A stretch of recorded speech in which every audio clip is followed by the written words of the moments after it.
Dad, say that again. You are giving all of it to him. I shot up from my chair, my voice cracking through the silent room. My father did not look at me. He turned toward my younger brother, lifted his glass and said, I have made my decision. From this day on, everything belongs to Michael. My mother smiled with that cold, practiced grace. You were never worthy, Anna. I placed a thick envelope sealed in red wax on the table in front of them. Then open this. And tell me again who is unworthy. My father scoffed and tore the seal, but the moment his eyes reached the second line, the wineglass slipped from his fingers and shattered across the wooden floor. This cannot be happening. His face drained of color. What did you do, Anna? None of them in that bright, glittering dining room knew that the words inside that red envelope marked the end of a life I had once sacrificed everything to protect. And to understand how we got here, you have to go back to the night when everything still looked peaceful right before the truth exploded. My name is Anna, the eldest daughter of the family. That night before the storm inside the red envelope arrived, the inheritance dinner was still full of light and laughter. The crystal chandelier cast warm reflections onto the long table draped in white linen. Relatives gathered, all waiting for my father to make his important announcement. He raised his glass and turned to my brother Michael, who had been gone for years and had only returned 4 weeks earlier. His smile was so gentle that for a moment I wondered if I had been overthinking everything. Then he spoke. And every word fell like stone onto the cold marble floor. The entire company, all the land, all the houses, every investment, a total of 96 billion dong now belongs to Michael. My mother nodded proudly, even looked at me with a mixture of pity and ice. She said, he deserves it more than you. The room thickened with tension, but the applause continued as if this news were completely natural. I rose, walked to the head of the table where the lights shone brightest, drawing every eye to me. I set down 4 things my father once entrusted to me in the darkest hours of his life: the medical and financial power of attorney he and my mother signed when their hands shook so badly they could not hold a pen, the ring of house keys, the key to the family safe, and 1 heavy envelope sealed in red wax. I simply whispered a soft congratulations and turned away, leaving behind whispers sharp enough to cut. My father let out a dismissive laugh, certain the envelope contained a farewell letter from a hurt daughter. He sliced through the wax, pulled out the documents, and in front of 20 relatives began to read. His eyes skimmed the first line, the second. In a single heartbeat the smile vanished. The wineglass fell. The room froze. If you have ever been treated as worthless despite everything you sacrificed for your family, leave a comment and tell me where you are watching from. Because what happens next will show you exactly why you should never underestimate the quiet one. And to understand why everything led to that moment when the wine glass shattered, you have to go back 5 years earlier to the time when I was still living a life I thought was a dream come true. Back then, I was the lead engineering manager at a major electromechanical tech company in the city of San Diego. My yearly income was more than what many people could earn in a lifetime. I led an artificial intelligence team of over 10 of the best engineers in Southern California, preparing to close a massive investment deal. My schedule was packed with investor dinners, tech conferences, and keynote events where I was chosen to stand on stage. It felt as though life had already paved the path for me. But then, on a Tuesday morning just before 6 o'clock, my phone rang. On the other end was the charge nurse from the University Medical Center in Phoenix. Her voice trembled slightly. Your father collapsed in his office. Signs of a severe ischemic stroke. The surgical team is preparing for emergency procedures. 4 hours later, when I landed at Phoenix Sky Harbor Airport, my father had already been placed in a medically induced coma. Machines were breathing for him. Every breath felt like a fight between life and death. 2 days later, my mother, who had believed she only had a mild case of bronchitis, went in for tests and received a diagnosis of stage 3 lung cancer. Chemotherapy began the following week. Within 6 weeks she lost nearly 15 pounds and grew so weak she could barely hold a glass of water. The brilliant world I used to stand in collapsed in a single breath. I requested indefinite leave that same week. Packed 2 suitcases, gave up my small apartment in downtown San Diego, and returned to my childhood bedroom in the old house in the town of Anderson. My company told me to take all the time I needed. But only 9 days later they hired someone new to replace me so quickly that any sense of loyalty evaporated before I could even feel it. The first year faded into a blur of cold hospital lights and the sharp antiseptic smell that clung to my skin. I slept more than 200 nights on a plastic chair in my father's intensive care room. Every time I closed my eyes, the monitor beeped steadily as if warning me that the moment I let my guard down, he might slip away forever. I learned how to suction my father's airway when the night nurse was overwhelmed. I learned how to mix my mother's chemotherapy medication at home because the local clinic was understaffed. 8 months in, I could insert an IV line without my hands shaking. My father finally woke after 6 weeks in a coma, but the stroke had taken his voice. For 8 long months he could only answer by nodding or squeezing my hand twice for yes and once for no. Every time he tried to open his mouth and no sound came out, it felt like something inside me was being crushed. As for my mother, her hands shook so badly she could not sign her own name on any document. That was when the hospital social worker brought my parents and me into the legal counseling office. American law is very clear. When both parents lose the ability to make medical and financial decisions, the family must appoint someone to act on their behalf, or the state will intervene. That afternoon, right there in the neurology wing, my parents signed the power of attorney forms. Their trembling signatures looked like the final strokes of two people desperately holding on to life. 2 nurses and a notary public stood as witnesses. From that moment on, I became the sole representative for my family in every decision. One set of shoulders carrying the entire household. One signature holding the fate of both of my parents. And it was also the moment I had no idea my life was about to turn down a road I could never return from. With that single trembling signature, I officially became the acting director of Anderson Electromechanical Engineering, a company that handled major industrial, electrical, and mechanical installations. It sounded prestigious, but in reality I did not receive a single paycheck. I had just turned 30, and was suddenly responsible for nearly 100 engineers and technicians wiring entire high-rise buildings, while still pushing my mother's wheelchair to radiation therapy every morning. I taught myself project management and construction finance through online videos and technical standards, studying until 2 or 3 in the morning after the night nurse left the room. I signed subcontractor agreements, approved payroll negotiated with demanding investors, all while my father lay in a hospital bed watching me with eyes full of apology because he could not speak a single word. Meanwhile, my younger brother Michael had vanished from our lives as if he had evaporated. The last anyone saw him was at a construction site in Colorado after an accident left him dependent on heavy painkillers. A year and a half before Dad's stroke, he was arrested for possession of illegal substances. The court gave him 2 choices: jail time or a mandatory 12-month rehabilitation program. He chose rehab. The first 6 months, the center did not allow any contact with family. After that period ended, he still never called. Then silence. My mother kept his old room exactly the same, dusting it every week, as if her son were simply away on a long project instead of choosing to disappear from us.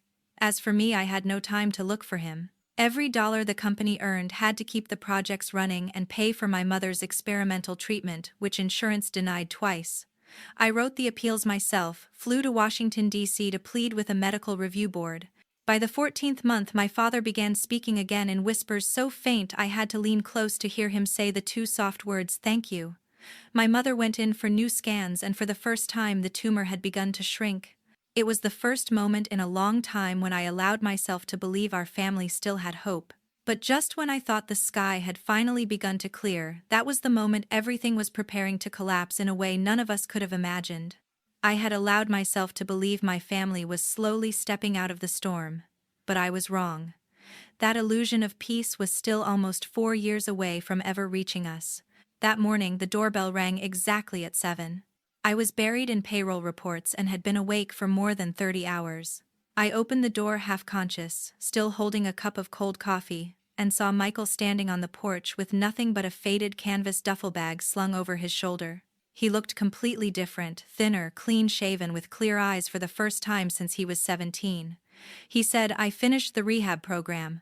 14 months clean. The court required treatment at the state facility in Colorado, and they released me 3 weeks ago." My mother heard his voice and rushed out from the kitchen, still wearing her bathrobe. The moment she saw Michael, her knees gave out as she threw her arms around him, sobbing as if her son had just returned from a battlefield. Within an hour, she had called every relative within 100 miles to announce that her youngest was home. By noon, the house smelled like warm waffles and hope reborn. But that very afternoon, a new story began to take shape. My mother sat my father down in his recliner and spoke loudly enough for me to hear from the hallway, saying that Michael had only gone away to find a new direction in life, that he had been meeting business partners in the Rockies, that he was even taking online business courses. All the ugly truth was sanded down and replaced with polished, spotless versions. By dinner time, the entire family had settled on a perfect narrative. Michael had never struggled with addiction. He was simply a young entrepreneur preparing for his future.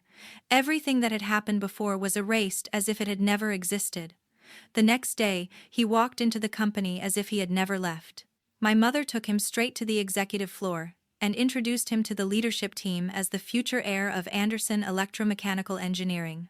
And that was the moment when everything began to move off its intended path. The chief operating officer, Mark Henderson, the same man who had kept his position for nearly 5 years only because I managed every crisis behind the scenes, shook Michael's hand with the reverence of someone greeting a powerful owner. He even asked if Michael wanted the corner office repainted to his liking.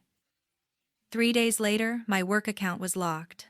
When I called the IT department, they told me Mark had ordered a full system-wide password reset for security reasons. In plain terms, I had been removed.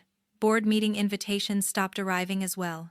When I asked my father about it, he only shrugged and said that my mother believed it was time for Michael to take over everything. I still went to the company, but only by slipping through the side entrance of the production warehouse before sunrise.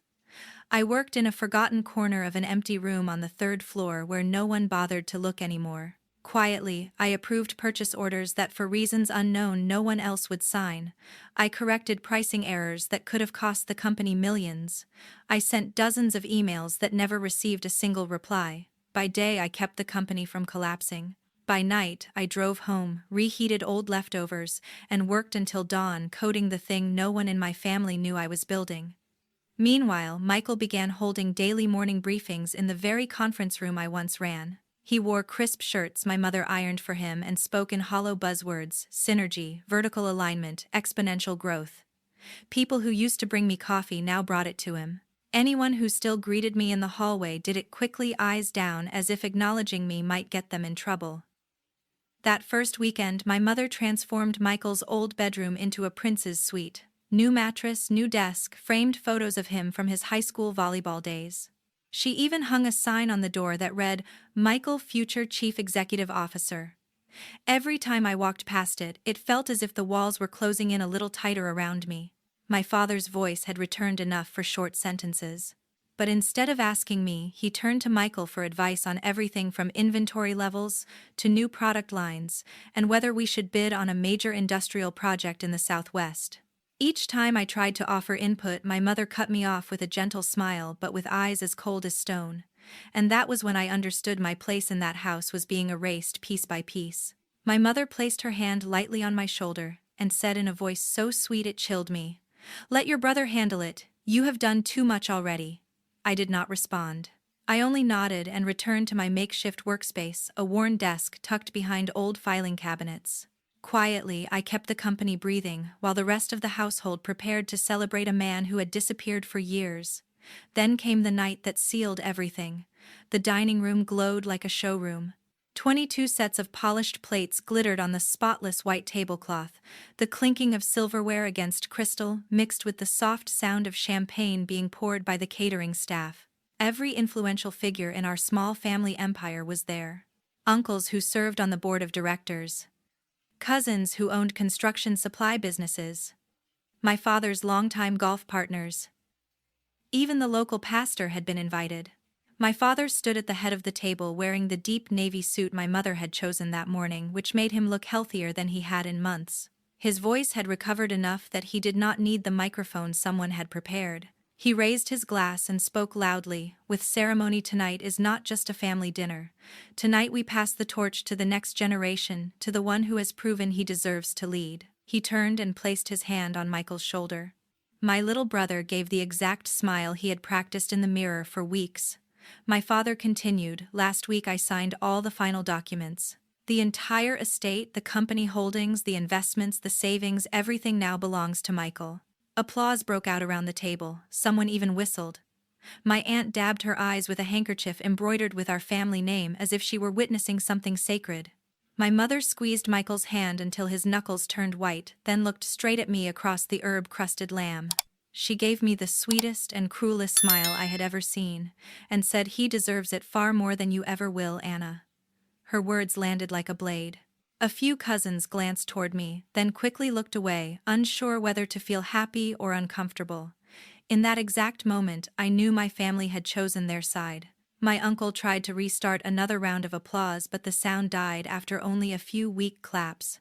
I pushed my chair back and stood. The room fell silent, the tense kind of silence that descends when people sense that something terrible is about to happen. I walked along the length of the long table, my heels making no sound on the thick Persian rug. I stopped beside my father and placed 4 items onto the flawless white tablecloth, things I had prepared long before that night. First was the original medical and financial power of attorney that my parents had signed years ago, the creases still sharp, because I kept it locked in a safe.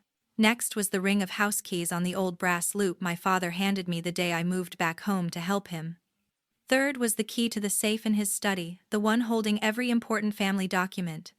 And last was a thick manila envelope sealed with red wax stamped with my full name. Every eye in the room followed my movements.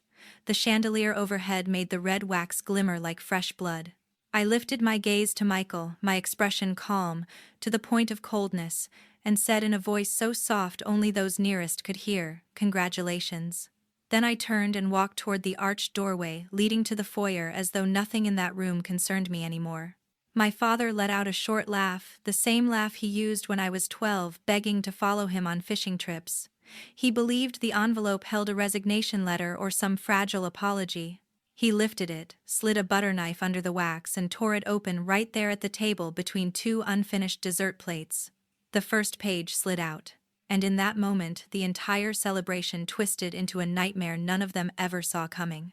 My father's eyes passed over the title line, then the second line, then the third.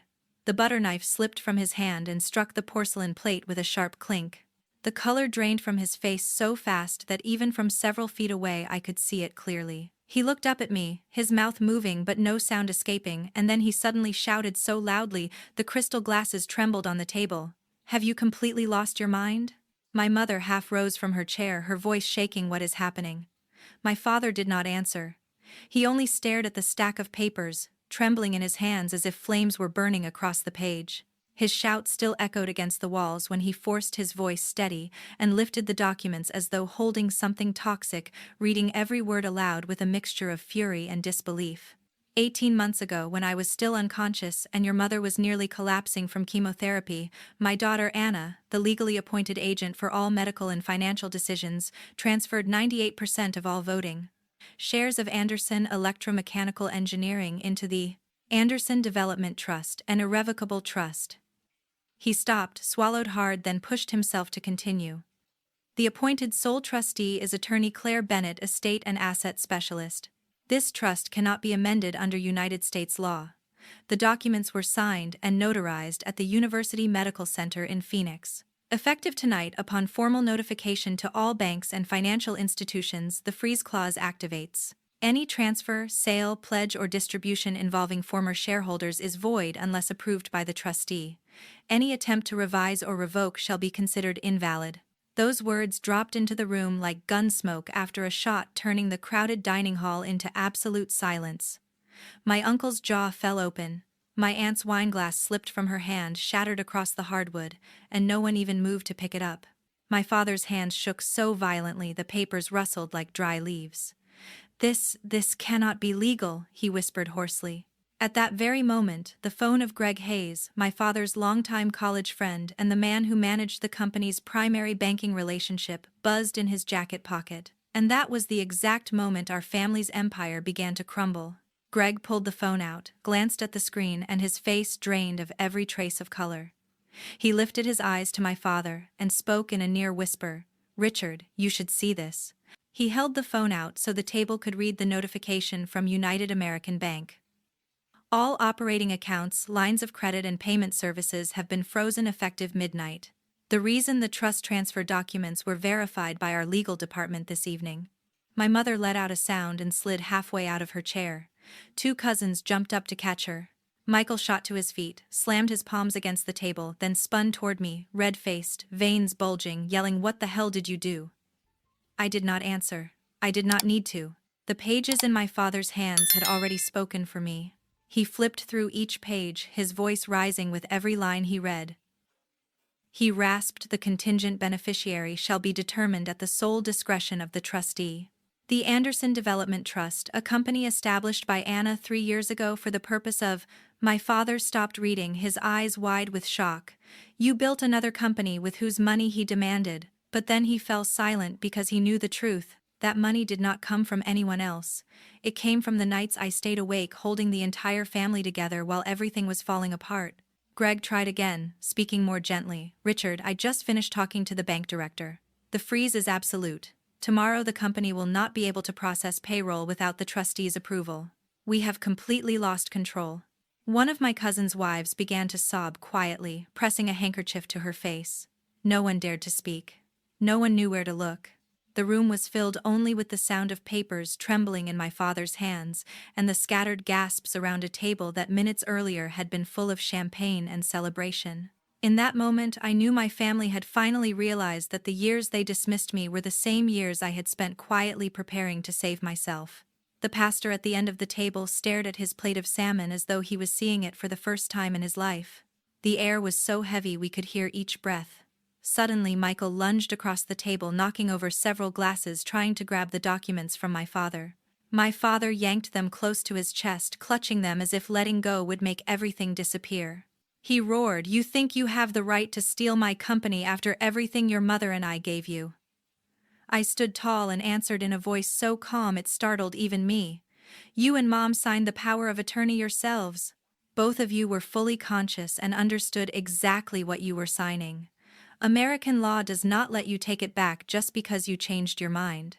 My mother still half collapsed on the floor, choked out, "We thought you were helping this family, not stripping us of everything." I looked at her for a long moment, then said, "I helped you survive. You just forgot who kept everything standing." Michael slammed both palms on the table and shouted, "We will sue you. We will take this all the way."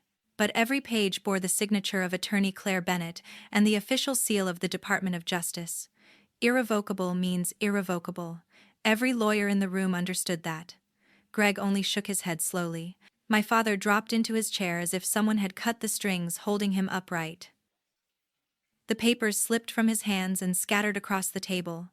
One sheet landed in a smear of melting butter. The chandelier above still shone its cold, indifferent light on the 22 people who moments earlier had been celebrating a family empire, only to realize it no longer belonged to any of them. Phones began ringing before the servers could clear the dessert plates. Greg's phone lit up first, with another bank alert, then my father's, then every board member's. The same red message on every screen. Access revoked, trust freeze in effect. And within minutes everything they thought they owned vanished. My aunt hurried into her coat, muttering something about needing to be at a job site early. My uncle stood up and left his half-finished wine behind. Only moments later, the street outside glowed with the headlights of cars pulling away from the house. No one said goodbye. No one dared look back at the dinner that had collapsed into chaos. By the time the last guest walked out, the executive inboxes of the company lit up at once with a new message from Colton Industrial Group, the corporation that built major manufacturing parks and industrial zones across the country. The subject line was "Brief selection of general contractor for full operations management system." I had read that message an hour earlier. Colton Industrial. The group expanding 18 industrial zones from the Southwest to the Midwest, with contracts worth hundreds of millions that everyone in my family believed would surely belong to Anderson. Electromechanical engineering had instead chosen Anderson Systems, the technical firm I had secretly founded 3 years earlier, in a cramped rental office in downtown Phoenix, while I drafted every line of software late into the night, and the old mechanical workshop under my father still glowed with the lights of the night shift. The letter from the corporation was as cold and precise as a blade. After a comprehensive evaluation, Colton Industrial Group is pleased to announce its partnership with Anderson Systems for full-scale material coordination, electromechanical equipment management, and site operations powered by artificial intelligence. Deployment begins at the start of Q1. My father read the announcement aloud in a dining room, now illuminated only by the chandelier above his drained and colorless face. Michael snatched the phone from his hand, skimmed a few lines, then hurled it into the stone fireplace, sending glass and battery fragments scattering across the floor. At 7:17 the next morning, every employee of Anderson Electromechanical Engineering received the same message from Human Resources. Due to the bank freeze, payroll processing for this period is suspended. Further updates will follow. One short sentence, but enough to extinguish the final breath of an engineering empire they once believed would be passed down for generations. At exactly 9 o'clock, the group chats of the mechanical workshop exploded like a marketplace on fire. A forklift operator posted a photo of the factory gate wrapped in iron chains by the bank's asset recovery team. The head of accounting live-streamed from the parking lot crying as she said her direct deposit had bounced back and not a single dollar had arrived. The family's longtime attorney, Thomas Reed, who had worked with my father for decades, finally returned his call after nearly 20 missed attempts. I stood outside the study door and heard every word. "Richard, I am sorry. There is a conflict of interest. Attorney Claire Bennett is now legal counsel for the trust. I cannot represent you anymore. You will need to find someone else." Then the line went dead. Michael stormed upstairs. 10 minutes later, the sound of splintering wood and shattering glass crashed from the second floor, making my mother scream his name and run after him. Something heavy slammed onto the hallway floor. Later we learned it was the ebony dresser my mother had bought him for his graduation. My father sat, collapsed on the staircase, his hands covering his head, staring at the trust documents, scattered across the steps as if they were written in a foreign language he could no longer understand. He kept whispering the same numbers over and over, tens of millions, then the mounting bank debt, then the medical bills from my mother that were still piling up. I stood in the kitchen sipping coffee I could not even taste, silently watching my family's engineering empire bleed out right in front of me. By noon, the major news outlets had already picked up the story. Someone inside Colton Industrial had leaked the award announcement. Someone at the bank had leaked the freeze order, headlines cut like knives. Long-standing engineering firm has all accounts frozen overnight. $100 million contract awarded to rising AI competitor. Across every major site the titles appeared: Anderson Electromechanical Engineering stripped of all operating authority overnight. New AI-based engineering company secures $100 million contract. While the entire online world buzzed, my phone lit up with a very different notification. A tech investment fund from the Silicon Valley Innovation District, the same group I had quietly spoken with for 6 months, sent over a round 2 term sheet increasing the valuation the moment they saw that Anderson Systems had won the Colton contract. I replied with a single thumbs up, then turned the screen off. Upstairs, Michael had punched a hole straight through the drywall and was now curled on the landing, sobbing like a child. My mother rushed to hold him the way she had when he was 9 and broke his arm falling off a bike. But he shoved her so hard she nearly fell over the railing. My father still did not move. He did not run to help. He did not say a word. He only kept staring at one section of the trust document, the line that stated with brutal clarity that not a single share could ever return to the former owners. American law had sealed it. There was no escape, no reversal. The house sank into a suffocating silence, broken only by the occasional crash of something breaking and my mother's choked pleas. I set my empty cup in the sink, picked up the small travel bag I had packed 2 days earlier, and walked out the door without a sound.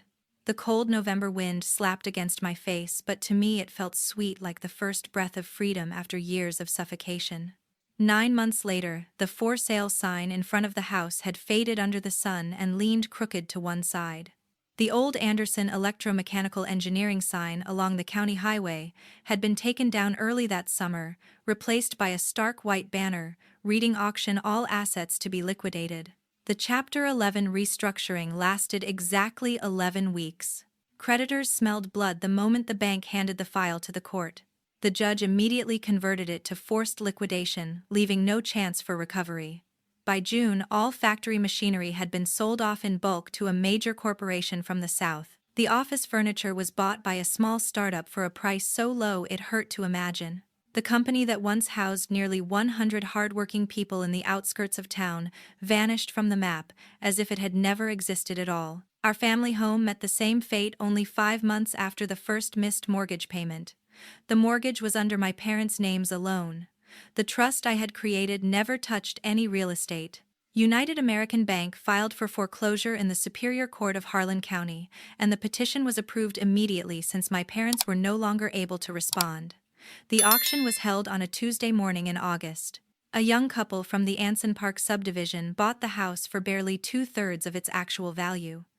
They posted the closing photos online that same week, showing off the new quartz countertops and the freshly painted walls. There was no trace left of the family that had lived there for more than 27 years. Michael lasted only 73 days on the outside after the bankruptcy. The first time he came looking for my mother after receiving the eviction notice, he tested positive for high-dose narcotics. 2 weeks later, the police found him asleep inside a stolen scooter with a backpack full of controlled medication.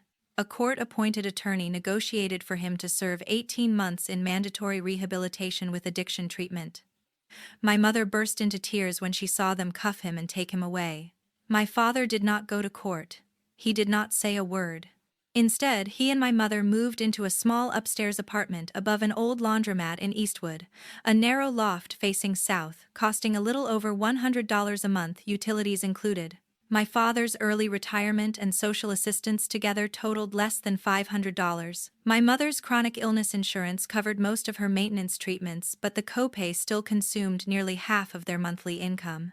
They bought groceries with low-income assistance cards and kept the air conditioning set at 80 degrees to save electricity. My parents filed a total of 3 lawsuits. One with the state court claiming I exerted undue influence when they signed the papers. One with the federal court accusing me of violating filial obligations. One emergency petition demanding the trust be nullified. Every case ended the same way. The medical and financial powers of attorney were executed when both were fully competent, witnessed by medical staff, notarized and filed correctly. American law does not recognize regret as a basis to void a legal document. All claims were denied outright. My parents were ordered to cover all legal fees. Within 9 months, my father aged by a decade. His hair turned completely white, his face grew hollow, his posture bent as if life itself had folded him in half. He abandoned golf entirely. He stopped answering the phone whenever old friends called. Some mornings he simply sat on the tiny balcony of their apartment, wearing a worn robe, staring down at the parking lot from sunrise until the evening shadows covered everything. My mother once tried to reach me. She went to a public library, asked someone to help her create a new email address, and sent me one single line. "Your father and I are sorry. Please come home. We have nothing left." I never replied. I closed that inbox the same week I walked out of the house. The last time I drove past our old home in Anson Park, the new owners had already filled the yard with Halloween decorations. Glowing skeletons lined the lawn, orange lights wrapped around the trees where I used to hang lanterns as a child. The porch where Michael and I learned to ride our bikes now had a welcome mat that said, "Welcome home," in cheerful letters. I did not stop. I just kept driving. Today, I stand on the 42nd floor of the Tilden Tower in downtown San Diego, watching the sunlight shimmer across Lake Harrison, the same way it did in the summers when I rode my bike around it as a kid. The glass wall in front of me carries the new logo of Anderson Systems, the company I founded and took public 4 months ago. The opening bell placed its valuation at nearly $2 billion. The stock has been climbing relentlessly ever since. My office takes up half the floor. Floor-to-ceiling glass. White oak floors. A single white orchid on the shelf. No family photos. No sentimental keepsakes. Nothing that reminds me of the old neighborhood, the hospital nights, the antiseptic smell, or the slow unraveling of loyalty. When I left home, I changed every phone number, every email, every account. I blocked every relative, every old classmate, anyone who still remembered my mother's landline. My assistant screens all incoming messages. Not one of their words has reached me. On sleepless nights, I still open the real estate listing for my old house. The photos rotate every few months. New furniture, new walls, new faces smiling inside rooms that once belonged to me. The algorithm thinks I am shopping for property. It does not know I am only checking whether the past is still locked away somewhere I never have to return to. And I truly never went back. Not for the Lunar New Year. Not for my father's birthday. Not even when Michael overdosed a second time, and a social worker from the county hospital called looking for the nearest family member. I let the phone ring until voicemail shut itself off. People ask me if I feel guilty, mostly reporters. They want tears or at least a moment where my voice cracks. They want the portrait of a daughter who built an empire from revenge and now wrestles with remorse. But no, I do not feel guilt. And I do not feel victory either. People think revenge tastes sweet. But the truth is, it burns like ash from the very first bite. What I felt was only silence. A kind of quiet that comes after every scream in your head finally goes still. I kept the company alive when no one else stood beside it. I turned 5 years of sleepless nights into an operations platform that predicts failures and coordinates materials with near-perfect accuracy for entire industrial districts. I created hundreds of stable jobs in a city that once watched the old factory gates rust shut after bankruptcy. I built 2 free technical centers in the north side of the city, carrying my mother's last name, not because I wanted her gratitude but simply because I could. That is the part outsiders will never understand. I did not take anything from anyone. I only refused to let my life's work become an undeserved trophy in someone else's hands. Legally, I still sign documents as Anna, but the name feels like an old coat someone else draped over my shoulders. It has been more than a year since I have spoken it to another human being. When people ask what the letter A in the company's name stands for, I just smile and tell them it means assurance, a quiet kind of peace. Some lessons cost everything to learn. Never give more than you can afford to lose. Never confuse tolerance with forgiveness. And never assume the people who need you today will remember you tomorrow. And if one day they try to hand the work of your life to someone who was never there when you were bleeding for it, remember that the law is also a weapon if you are steady enough to hold it while everyone else is still clapping. I do not forgive. I do not look back. And on the road ahead, I carry nothing that belongs to them. Thank you to everyone who stayed with me until the end of this story. I hope somewhere within these moments you found something to think about, a lesson worth holding on to, or simply a little understanding to remind you that you are not alone in this life. If this story touched you, leave a comment and tell me where you are watching from. I read every message, and each of your words becomes a piece that helps the next story take shape. I will see you in the next video. Take care, keep your heart warm, and remember, on this journey you always have me walking beside you with the stories no one tells but everyone needs to hear.